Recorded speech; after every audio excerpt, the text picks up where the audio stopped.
Welcome, I'm Hifsa Ijaz and you're watching DM News English. Let's begin with this report.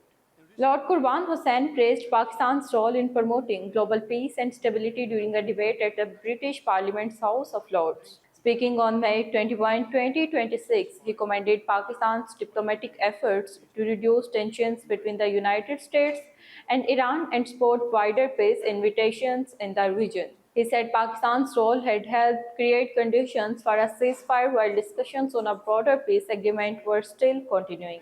Lord Qurban Hussain said millions of people around the world continue to suffer because of war, instability, displacement, and uncertainty.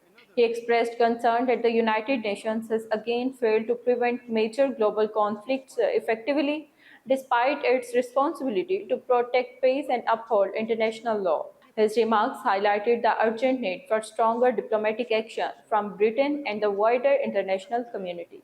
He also raised the long-standing Kashmir dispute, saying the issue has remained on the United Nations Security Council agenda since 1948 but continues to be ignored by world powers.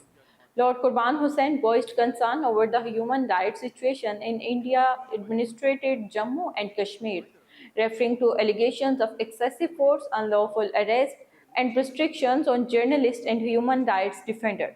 He urged Britain and the international community to take a more active role in addressing human rights concerns and supporting lasting peace in South Asia.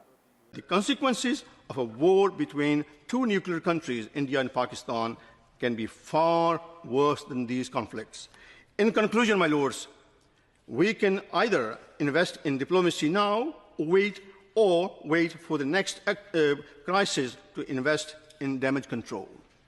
I believe Britain, with its historic relationship with both India and Pakistan, as the head of the Commonwealth and a permanent member of the UN Security Council, is best placed to use its unique position to bring these two friendly countries back to dialogue, to help finding a peaceful solution to the long-standing issue of Kashmir, according to the will of the Kashmiri people, and bring peace, stability, and prosperity to 1.7 billion people of the Indian subcontinent. Very good. Thank you for watching DM News English. Stay tuned for more updates.